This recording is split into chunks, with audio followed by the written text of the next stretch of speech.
저희가 이 작년부터 올해 이르기까지 이 커리큘럼을 일관적으로 밟아오고 있어요. 여러분 알고 계시죠? 작년에 우리가 무슨 커리큘럼을 쫓아서 우리 말씀을 나눴죠?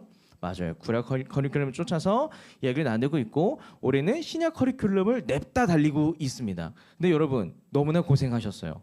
오늘은 사복음서 예수님의 생애에 대한 이 성경의 이야기의 마지막 날이에요.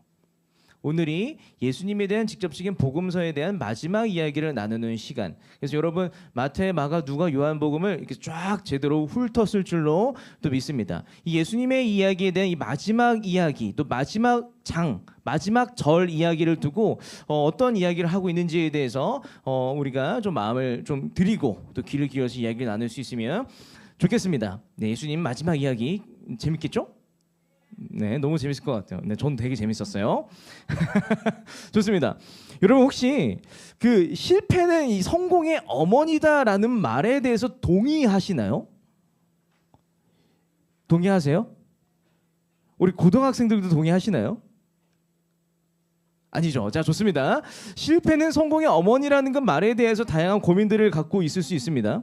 그러니까 한 명문대에서요, 한 가지 문제의식을 가지고 있었대요. 뭐냐면, 야, 내가 좀 보니까 이 사회는 실패를 우리에게서 빼앗아 버리는구나 라고 하는 이 문제의식을 갖게 됐다라는 거예요. 그래서 이 명문대에서 뭘 만드냐면 실패 연구소를 만들었대요. 실패 연구소. 이 명문대생들에게 왜 이 실패라고 하는 것이 그렇게 큰 주제, 연구소를 만들고 연구를 할 만한 큰 주제가 될 수밖에 없었을까요? 이 명문대생들을 통해서 드러나는 오늘날 우리의 마음가짐, 이 가치관이 하나가 드러나는데 뭐냐면 이 완벽주의라고 하는 가치관이에요. 완벽주의. 이 완벽주의를 추구하면서 살다 보니 혹은 이 완벽주의라는 이 높은 기준을 달성하기 위해서 발버둥 치며 살다 보니 이 사람들이 오늘날의 사람들이 이 실패에 대한 과도한 불안들 때문에 자기답게 살지 못하는 것을 발견하고 있는 거예요. 나답게 살기를 시도하기를 거절하고 있는 것들을 우리가 이 명문대생들이 만든 이 실패 연구소라고 하는 거 보면서 우리가 캐치할 수 있다는 거예요.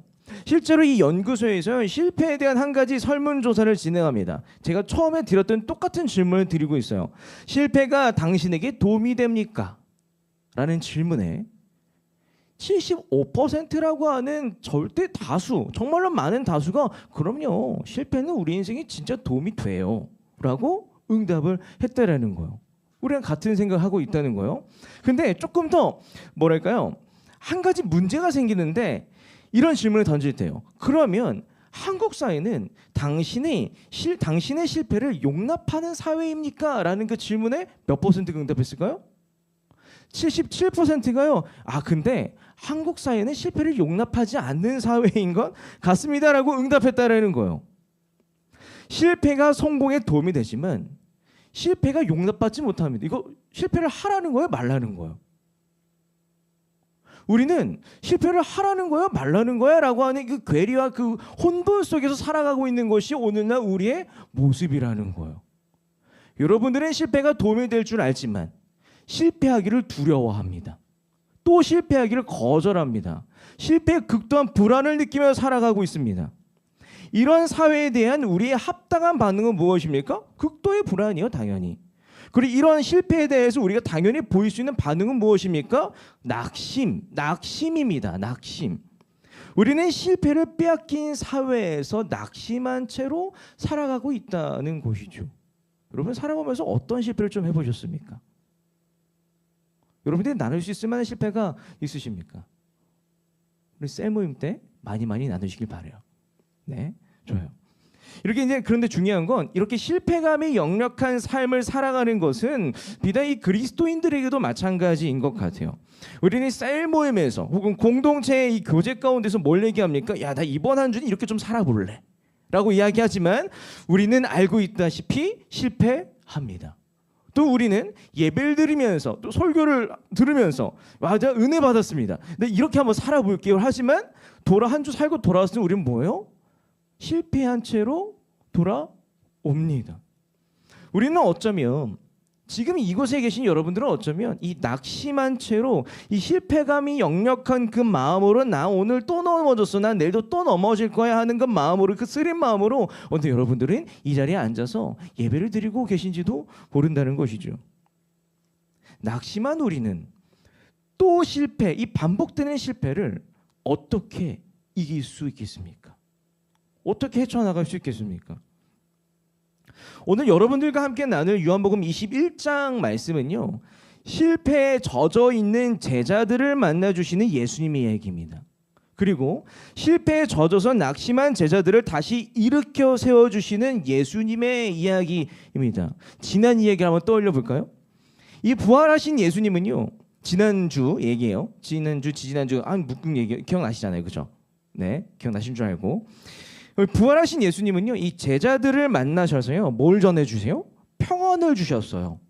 그리고 사명을 주셨어요. 그리고 그래도 걱정이 되셨나 봐요. 그래서 뭘 주세요? 늘 동행하여 주시는 성령님을 주셨어요. 이제 제자들은 평안 가운데에 성령님과 함께 사명의 삶을 멋들어지게 살면 되는 것이 제자들의 남은 시간들이고 남은 삶이었다라는 거예요. 그러나 제자들은요, 부활하신 예수를 만나서 어떤 삶 살기를 택합니까? 평안의 삶, 사명의 삶, 성령님과 동행하는 삶 살기를 택합니까? 아니에요.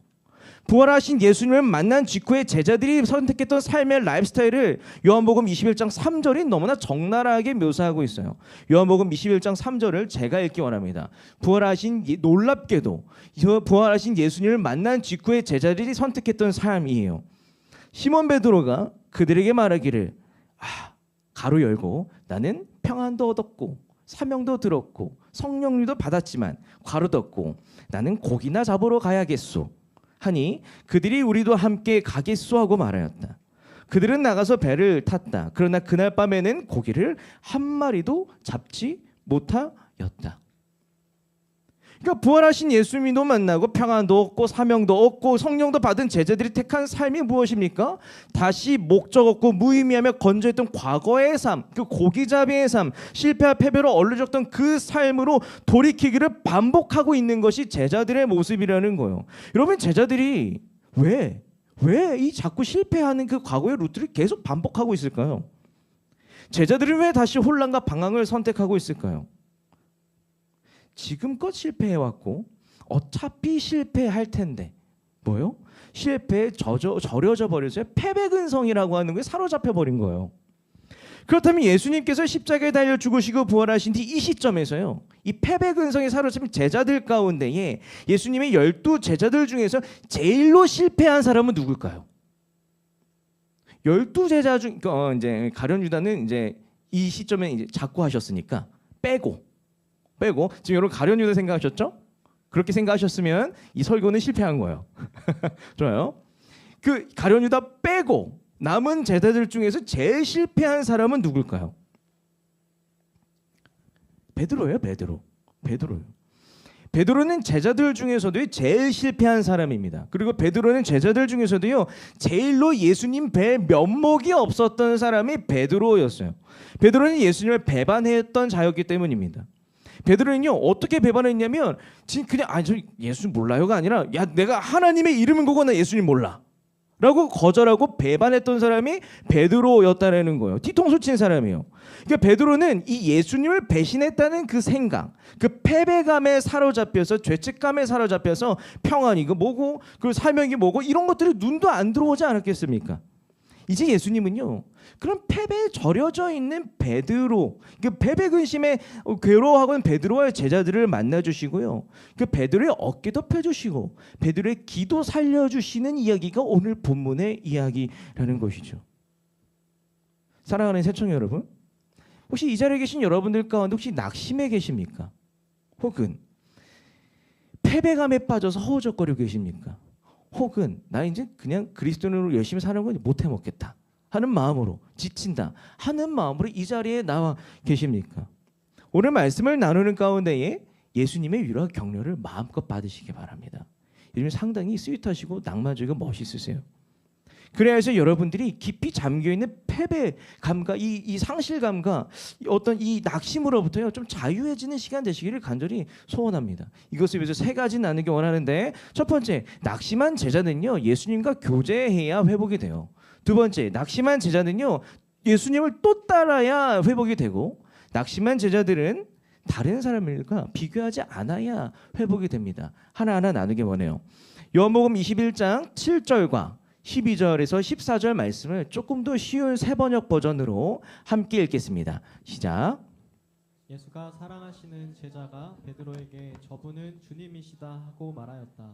시몬 베드로는 주님이시라는 말을 듣고서 벗었던 몸에다가 겉옷을 두르고 바다로 뛰어내렸다.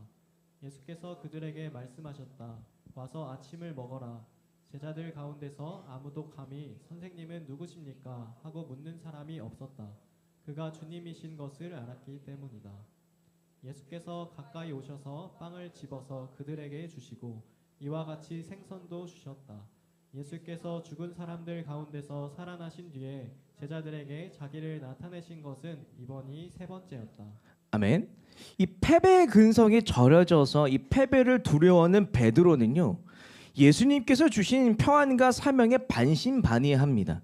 그리고 결국 다시 고기잡이 생활, 그 어부였던 그 생활로 돌아갑니다. 근데 중요한 건 다시 돌아가니까 어부의 삶은 성공적입니까? 성공적이지 않습니까? 아니죠. 처절하게 실패한 장면이 오늘 본문에서 드러나 보인다는 거예요. 철저히 실패하고 나서요, 베드로는 이도저도 아닌 베드로가 되어버렸던 것이죠.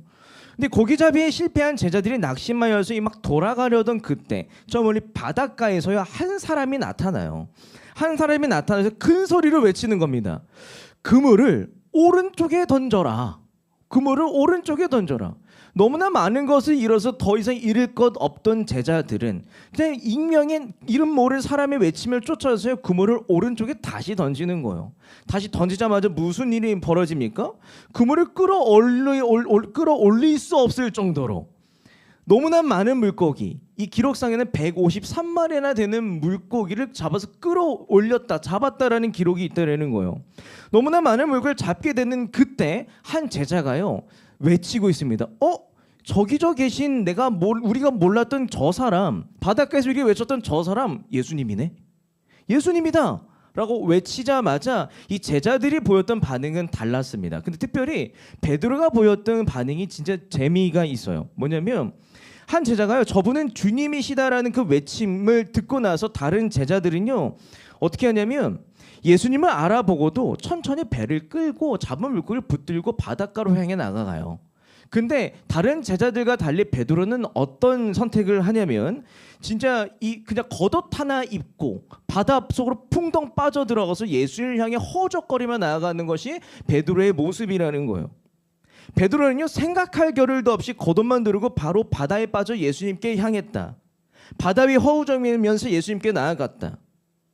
배신자였던 베드로는요 언제부터 회복이 시작됩니까? 배신자였던 베드로는 그럼에도 불구하고 염치 없이 예수님께 나아갔다라는 거예요. 나아가서 실패자였던 베드로는 그럼에도 불구하고 염치 없이 예수님께 나아갑니다.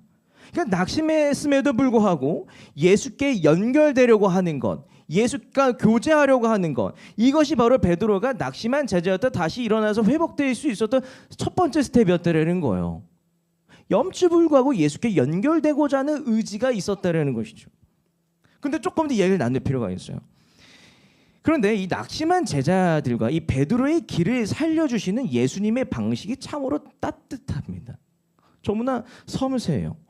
낙심해 있는 제자들을 예수님은 어떻게 맞이하고 계십니까? 아침밥 차려주시는 거예요.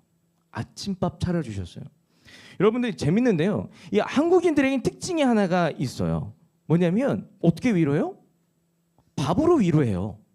한국 사람들은 밥으로 위로해요. 한국인은 밥심이다라는 얘기를 들어보지 않았습니까? 우리는 안부를 물을 때 어떻게 안부를 물어요? 밥은 먹고 다니냐?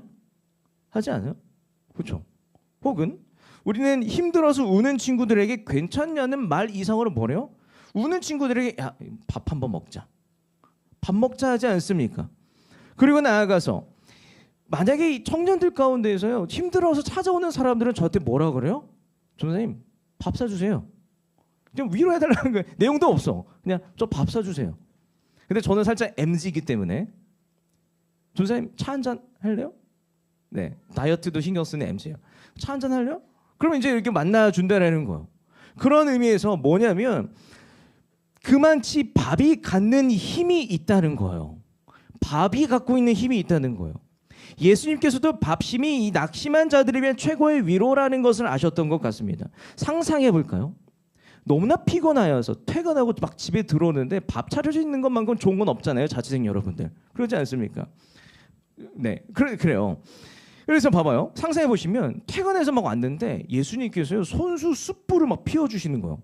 숯불을 피워두시고 빵을 막 숯불에 꽂아가지고 굽고 계세요. 여러분 빵 구우면 진짜 촉촉하니 맛있는 거 아시죠? 굽고 계시는 거예요. 그리고 나서 뭐래요? 숯불 위에다가 생선을 올려놓고 구워주시고 계시는 장면이 오늘 본문의 장면입니다. 그러니까 우리나라로 따지면 예수님은 퇴근한 제자들, 삶에 치여서 버겁고 노곤한 몸으로 이끌고 퇴근한 제자들을 위해서 뭐예요? 생선구이 100반을 차려주셨다라고까지도 우리는 묵상하고 상상할 수 있습니다. 낙심한 제자들과 낙심한 베드로는 밥상 위에서 예수님과 식사하면서 교제하면서 천천히 회복되지 않았겠습니까? 실패감과 좌절감이 이겨낼 수 있지 않았겠습니까? 박노해 시인이 이런 얘기를 하고 있어요. 밥심의 힘입니다.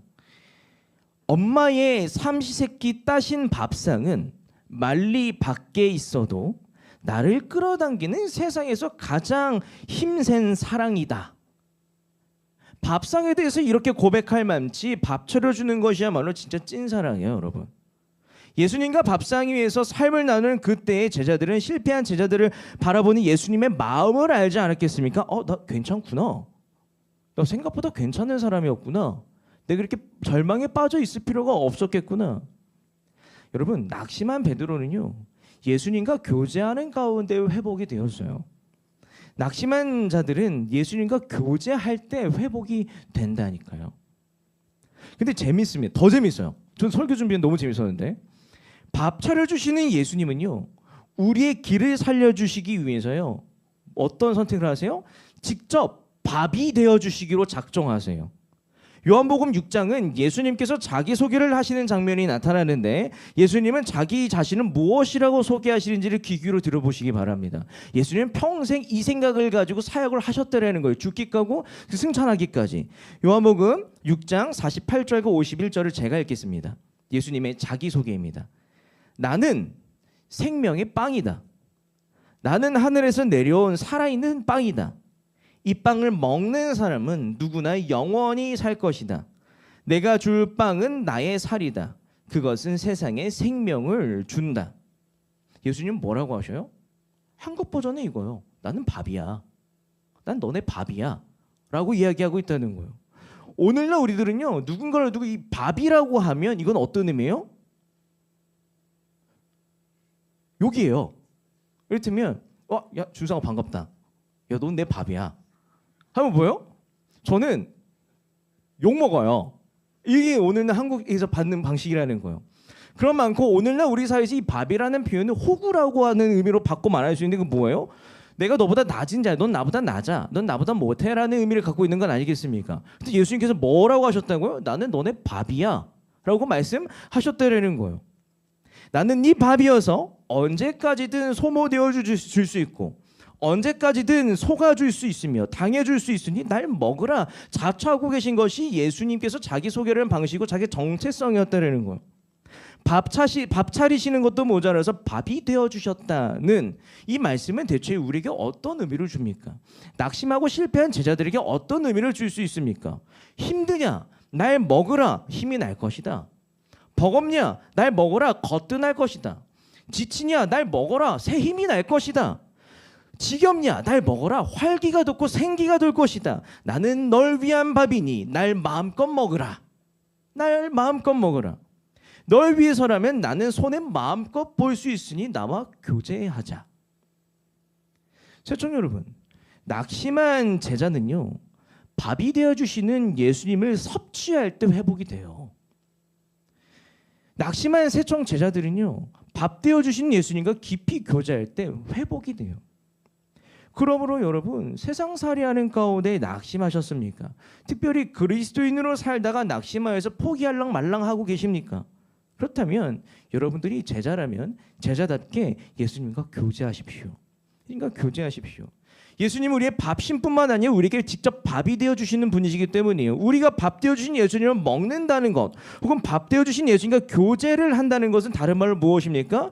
예수님의 마음으로 공허하고 텅 비어있는 마음을 가득히 채워나가는 것을 얘기하고 있습니다. 예수님의 마음에 깊이 공감할 줄 알 때 우리는 예수님과 교제한다고 말할 수 있어요. 우리는 밥 되어주신 예수님을 배불리 먹었다 말할 수 있는데 어떻게 할 수 있냐면 텅 비어있는 나의 마음을요, 나를 향한 예수님의 마음으로 가득히 한 숟갈 한 숟갈 채워나갈 때 우리는 예수님과 교제하고 예수님을 맛있게 잘 은혜롭게 잘 먹었다라고 말할 수 있는 것이 예수님을 먹는다, 밥 대신 예수님과 교제를 한다라는 의미를 갖는다라는 거예요. 그럼 여러분, 낙심할 때마다요, 진지하게 있는 그대로 묵상하시기 바랍니다. 지금 예수님은 나에게 어떤 마음이실까? 지금 예수님은 내게 어떤 감정이실까? 이 질문 진짜 중요하거든요. 영성에 있어서 너무나 중요한 질문이거든요. 지금 예수님은 지금 당신을 어떻게 생각하시고 어떤 감정을 품으실까? 이 질문의 끝에 다다를 때 여러분들은 어떻게 됩니까? 낙심하여서 패배에 절여져 있던 텅 빈 우리의 마음이 예수님으로 말미암아 가득히 채워질 것입니다. 우리는 이것으로 말미암아 예수 충만, 성령 충만하다 말할 수가 있어요. 여러분, 낙심하셨으면 예수님과 교제하십시오. 회복됩니다. 계속해서 말씀을 나누기 원합니다. 요한복음 21장 17절 말씀을요, 다 함께 읽읍시다. 읽겠습니다. 시작. 예수께서 세 번째로 물으셨다. 요한의 아들 시몬아, 내가 나를 사랑하느냐? 그때는 베드로는 예수께서 내가 나를 사랑하느냐 하고 세 번이나 물으심으로 불안해서 주님께서는 모든 것을 아십니다. 그러므로 내가 주님을 사랑하는 줄을 주님께서 아십니다 하고 대답하였다. 예수께서 그에게 말씀하셨다. 내 양떼를 먹여라. 아멘. 이 아침 식사가 마무리될 때 즈음이었어요. 아침 식사가 마무리될 때 즈음에 이제 예수님의 시선은 본격적으로 낙심하고 패배감에 절여져 있는 제일 실패한 제자 베드로에게 향하기 시작하시는 거예요. 예수님은 본격적으로 밥 맛있게 드시고 나서 베드로에게 질문을 하십니다. 네가 나를 사랑하느냐? 이 질문에 베드로는요, 네 주님, 저 주님 사랑합니다. 저의 사랑을 주님이 잘 알고 계십니다 라고 이야기를 하고, 그 응답을 들은 예수님께서 화답하시죠. 그럼 내 양떼를 먹여라. 그렇죠? 근데 여기까지만 들어도 충분히 감동적이에요. 충분히 은혜롭다라는 거예요. 근데 예수님이 2절 하시는 거예요. 2절. 다시 한번 베드로에게 나아가서 베드로에게 뭐라고 말씀하시냐면, 네가 나를 사랑하느냐? 라는 질문을 하시고, 베드로는 다시 굳은 결심을 가지고, 내가 이 결심이 좀 모자라 보이나 보다. 굳은 결심을 가지고, 그럼요 주님, 제가 주님을 얼마나 사랑하시는지 정말 잘 아시잖아요. 이 이야기를 들은 예수님께서요, 화답하시는 거예요. 그럼 내 양떼를 쳐라. 근데 여기까지만 하면 충분하고 조금만 더 하면 잔소리까지 갈 것 같은 느낌이 들어요. 그런데 중요한 건 예수님께서요, 어떻게 하십니까? 한 번 더 여쭤보시는 거예요. 세 번째로 물어보시는 거예요. 베드로야, 네가 나를 사랑하느냐? 요즘 한간에 떠도는 밈이 하나가 있어요. 뭐냐면, 여러분, 강조되고 반복되는 소리는 어떻게 해요? 불안하게 한다. 근데 이게 성경적으로 맞는 이야기인 것 같아요. 17절을 제가 한번 읽어볼게요. 예수께서 세 번째로 물으셨다. 요한의 아들 시몬아, 네가 나를 사랑하느냐? 그때 베드로는 예수께서 네가 나를 사랑하느냐 하고 세 번이나 물으심으로 뭐라 그래요? 불안해서 대답을 했다고 얘기하고 있어요. 불안해서. 베드로는 같은 질문을 세 번이나 하시는 예수님이 불안했다라는 거예요. 베드로는 불안함에도 불구하고, 그렇지만 네 주님 아시잖아요. 아시다시피 저는 주님을 사랑합니다 라고 답하고, 자신을 사랑한다고 고백하고 또 고백한 제자에게 예수님은 뭐라 그래요? 내 양떼를 먹이라 하고 화답하시고 대화가 끝이 나요. 여러분, 예수님은 베드로가 왜 불안함을 느끼도록 같은 질문을, 같은 도전을 세 번이나 하셨습니까? 왜 세 번이나 하셨겠습니까? 간단하게 단순 명료하게 이야기를 하면 베드로는 3번 실패했기 때문이에요. 그리고 그 실패가 앞으로의 사명의 삶을 살기에 베드로에게 너무나 치명적인 실패였기 때문이에요. 베드로가 어떤 실패를 했는지를 다 함께 읽기 원합니다. 마태복음 26장 73절에서 75절 말씀입니다. 다 함께 읽겠습니다. 시작. 조금 뒤에 거기에 서 있는 사람들이 베드로에게 다가와서 베드로에게 말하였다. 당신은 틀림없이 그들과 한패요. 당신의 말씨를 보니 당신이 누군지 분명히 드러나오. 그때 베드로는 저주하며 맹세하여 말하였다. 나는 그 사람을 알지 못하오. 그러자 곧 닭이 울었다. 베드로는 닭이 울기 전에 내가 나를 3번 부인할 것이다 하신 예수의 말씀이 생각나서 바깥으로 나가서 몹시 울었다. 아멘. 여러분 베드로는 몇 번 부인했다고요? 3번 부인했다고요. 예수님의 제자들과 베드로는 교회를 세우는 사역을 앞으로 감당했었어야만 했습니다. 공동체를 세우고 하나님 나라를 세우는 사역을 앞으로 감당했었어야만 했습니다. 그런데 예수님을 배신한 이력이 있었던 베드로의 말을 누가 신뢰할 수 있었을까요? 여러분 베드로가 나와서 여러분 교회를 세우려고 하는데 우리 한번 뭉쳐봅시다. 예수님이 이런 분이십니다 라는 얘기를 할 때 사람들은 당연히 야 너 예수님 배신한 적 있었던 베드로 아니야? 너 또 배신하는 거 아니야? 라는 의구심을 가지고 있지 않았겠어요? 갖지 않겠어요? 이게 딱 이렇게 따져 물으면 어떻게 하면 좋겠습니까? 예수님은요 베드로의 이런 실패 이력을 수습해주고 계신 거예요.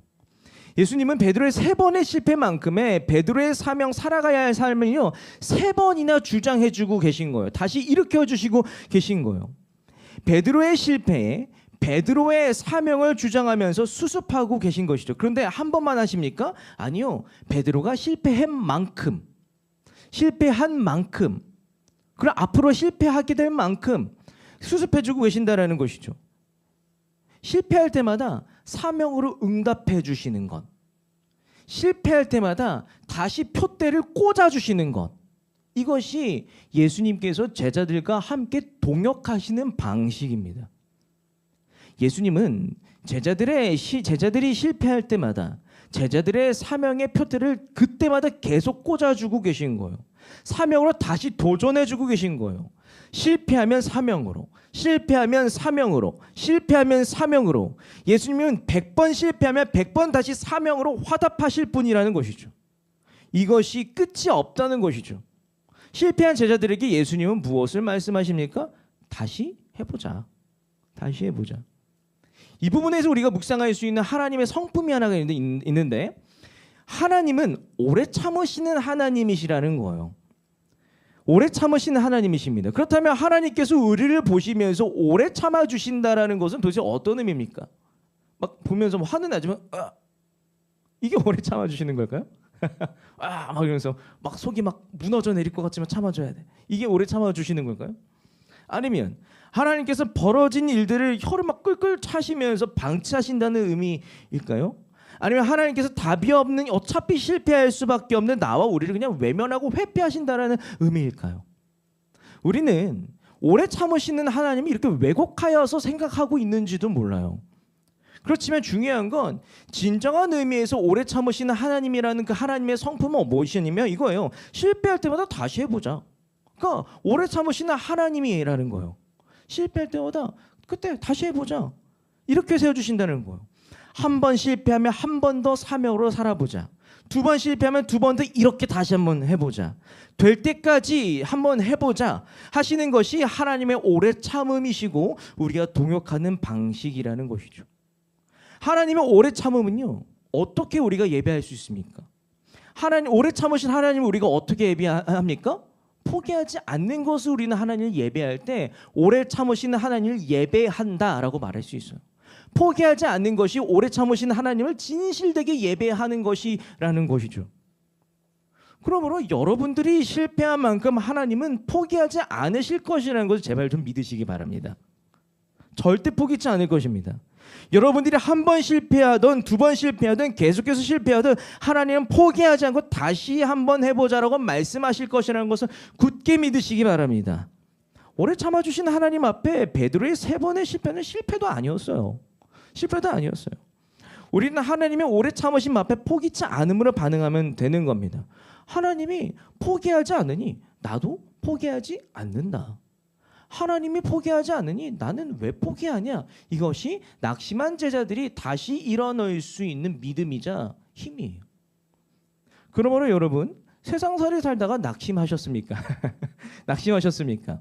혹은 진짜 낙심한 표정을 지으셔서 제가 놀랐어요. 예? 와 깜짝 놀랐네. 자, 눈 떠주세요. 제가 마음이 아프니까. 자, 낙심하셨습니까? 혹은 이 그리스도인을 살기를 이게 살랑말랑 고민하고 계십니까? 그렇다면 제자답게 포기하지 마세요. 포기하지 마시기 바랍니다.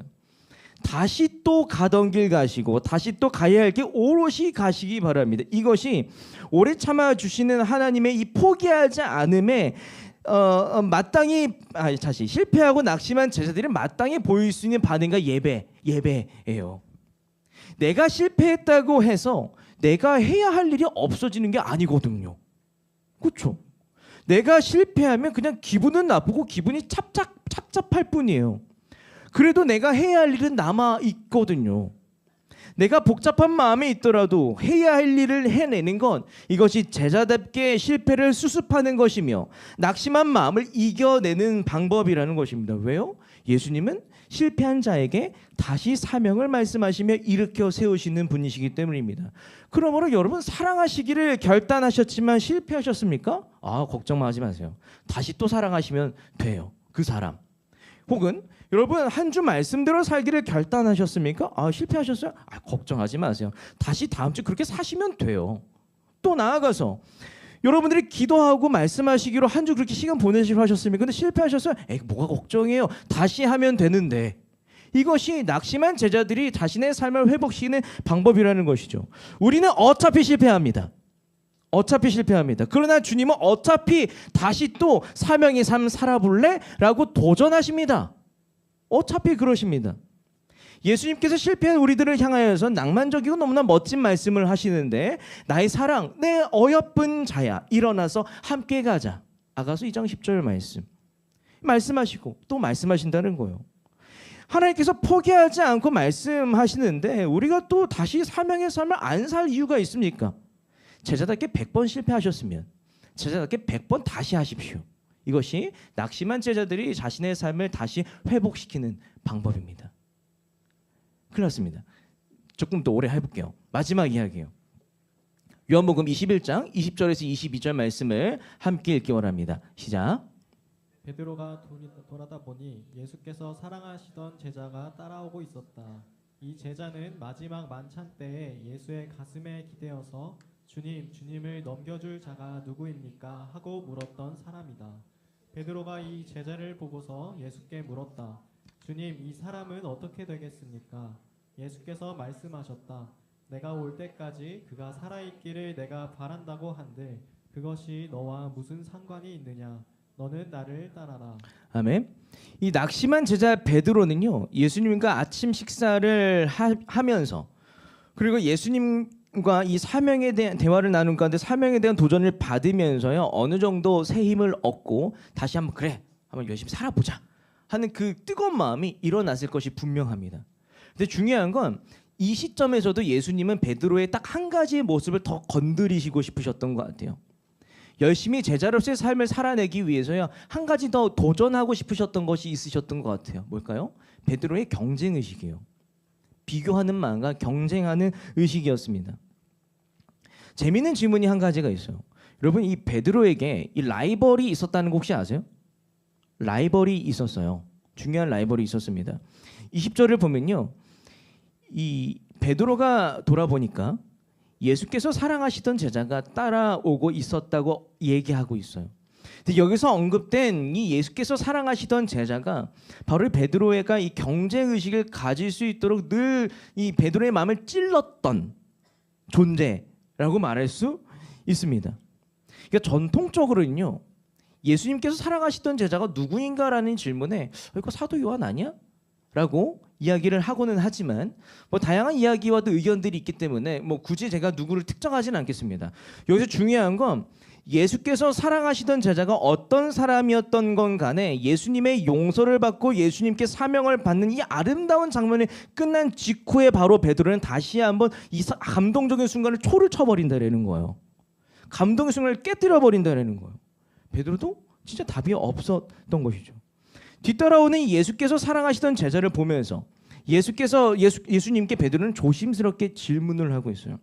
예수님, 제가 무엇하면서 살아가야 하는 줄 정말 이제 잘 알겠습니다. 근데 뒤를 보고 그럼 쟤는요? 를 하고 있는 게 베드로의 이야기라는 거예요. 그럼 쟤는요? 쟤는 어떻게 되는 거예요? 전 잘 알겠는데 쟤는 좀 살짝 질투심 나긴 하거든요. 평소에 사랑하셨잖아요. 근데 쟤는 어떻게 되는 거예요? 이런 질문하고 있는 거가 베드로의 이 뭐랄까요? 뭐 저보다는 어른이셨겠죠? 그렇지만 철없는 질문을 하고 있는 것이 베드로라는 거예요. 그러니까 베드로는요 마지막까지 경쟁하고 비교했어요. 성경에서요 예수께서 사랑하시던 제자라고까지 했으면 예수님께서 얼마나 아끼셨겠어요. 베드로는 예수께서 그 제자를 잘 돌보시는 모습을 보면서도 얼마나 질투했겠어요. 베드로는 용서를 받는 순간까지 경쟁하고 비교하고 질투했습니다. 그런 베드로를 향하여서요 이 예수님은 무엇이라고 이야기합니까? 단순 명료하게 딱 잘라 말씀해서 네가 뭔 상관이야? 가 예수님의 비교하는 제자를 향한 반응이라는 거예요. 22절을요 제가 읽겠습니다. 예수께서 말씀하셨다. 내가 올 때까지 그가 살아있기를 내가 바란다고 한들 그것이 너와 무슨 상관이 있느냐? 너는 나를 따라라. 베드로야, 그 제자가 무엇을 하건 거는 네가 뭔 상관이야. 비교하지 말고 너가 할 일이나 좀 잘해라. 네가 뭔 상관이야. 네가 할 일이나 똑바로 해라. 베드로와 이 비교와 경쟁을 거절하시는 거예요. 베드로가 머스카리만 딱 잘라 거절하시는 거예요. 여러분 이 이야기가요 재밌어요. 마태, 마가, 누가, 요한 중에서도 제일 마지막 이야기에 실렸다라는 거예요. 사복음서 가운데서도 가장 마지막 복음서인 요한복음의 가장 마지막 이야기가 비교와 경쟁을 거절하신 예수님의 이야기라는 것은 너무나 중요하고도 의미심장합니다. 의미심장해요. 마태, 마가, 누가, 요한의 복음서의 주제는 무엇입니까? 하나님 나라를 위해 살아가는 제자가 되어라 라는 것이 주제예요. 이제 마태, 마가, 누가, 요한을 읽은 우리는요 그리고 이 사복음서를 읽은 하나님 나라 백성 제자가 되고자 하는 그 사람들은요 이제 하나님 나라 백성답게 살아갈 것을 도전받는 우리들에게 가장 마지막으로 무슨 얘기를 하고 있더라는 거예요? 비교와 경쟁을 하지 말아라라는 얘기를 복음서에서 강력하게 하고 있다는 거예요. 이렇게 얘기하고 있는 무엇입니까? 예수님의 제자들을 뒤흔들 만한 가장 위험한 적이 있는데 비교와 경쟁이다. 제자 공동체를 깨뜨리게 할 만한 가장 위험한 적이 있는데 하나님 나라를 뒤흔들 만한 위험한 적이 있는데 비교와 경쟁이다. 도전하기 위해서가 아니겠습니까? 비교와 경쟁하면요 공동체가 깨져요. 하나님 나라가 깨져요. 비교와 경쟁 안 하면요 하나님 나라 끝끝내 달콤하게 맛봐요. 예수님은 이것을 지적하고 계신 것이죠. 여러분 우리는요 그리스도의 제자를 자처하지만 신앙생활을 하면서도 정말로 많은 순간 비교합니다. 누구는 어떠다더라, 누구는 안 그런다더라 하면서요 마음 상하고 있어요. 누구는 하나님과의 관계가 좋아 보이는데 누구는 하면서요 이 하나님과 관계를 가지고도 비교와 경쟁하면서 마음 상해요.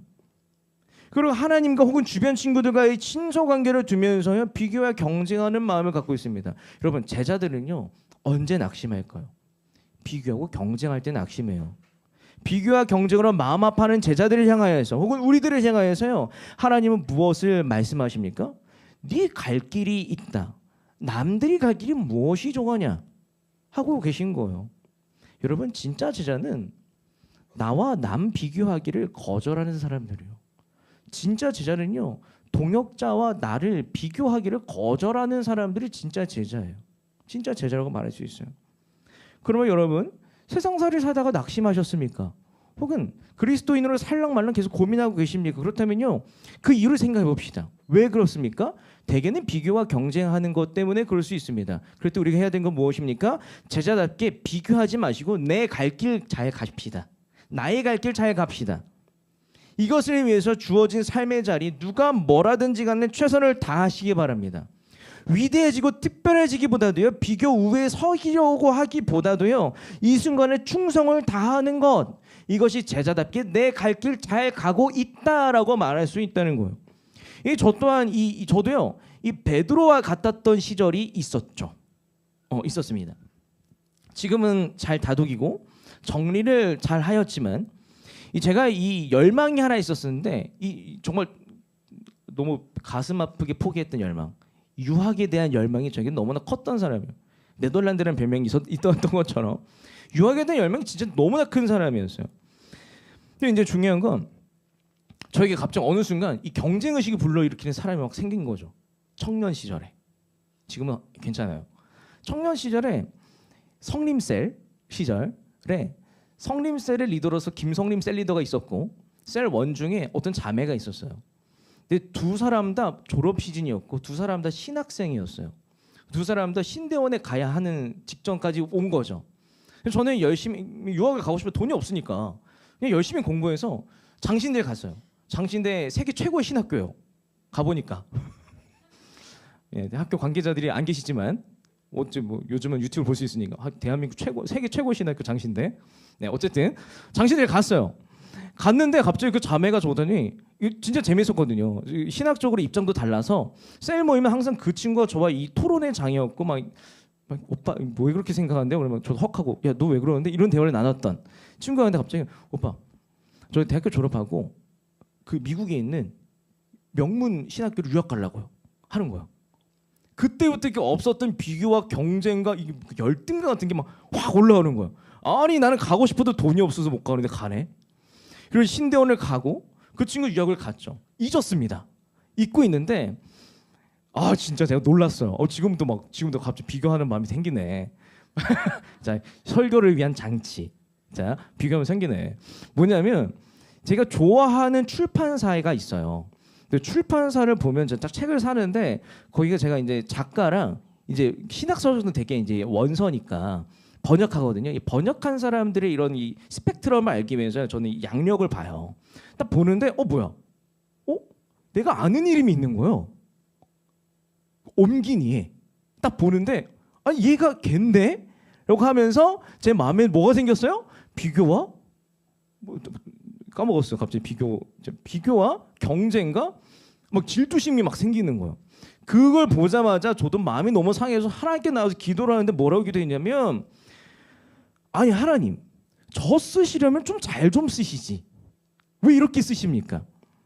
왜 날 쓰시는 거가 이렇게 더디십니까? 쟤는 내가 원하는 그 루트를 그대로 밟아가는데 내가 가는 길을 이렇게 더디게 가고 날 이끌어 가십니까? 라고 하는 원망의 질문들을 막 쏟아내면서 기도를 했다라는 거예요. 근데 그때로부터 지금까지 저에게 계속해서 하나님께서 주시는 그 메시지가 무엇인 줄 아세요? 야 너는 네 갈 길이 있다 라는 거예요. 넌 네가 갈 길이 있어 라는 거예요. 가끔씩 제 안에 이 경쟁심 딱 올라올 때 하나님께서 저 어떻게 치세요? 너는 네 갈 길이 있다 라고 말씀하시는 거예요. 저는 그 너는 네 갈 길이 있다라는 그 말 아직까지도 그 길이 명확하지 않고 방향만 있고 구체적으로 분별은 되지 않지만 너는 네 갈 길이 있다는 그 메시지 자체가 너무나 큰 위로와 평안을 줘요. 하나님은 나를 허투루 쓰시지 않을 거라는 굳은 믿음이 있기 때문에 이 갈 길이 있다는 그 마음이 너무나 평안을 준다라는 거예요. 지금 와서 어떤 고백해요? 유학 내려놓길 잘했다. 유학 내려놓으니 자유하다. 여러분 하나님은요 여러분들에게 계속 말씀하세요. 너넨 너네 갈 길이 있어. 하나님이 얼마나 다채롭고 풍성한 분이신 줄 아세요? 여러분들 똑같은 삶 살게 하는 것이 아니라 여러분은 각자의 갈 길 걸어가게 하시는 이런 꿈꾸는 분이 하나님이시라는 거예요. 이런 비전의 하나님이시라는 거예요. 여러분 제자답게 내 길을 간다는 것은 무엇입니까? 비교하고자 하는 욕심과 비교하고자 하는 부추김 가운데에서 나는 내 길이 있다 비교를 거절하는 거예요.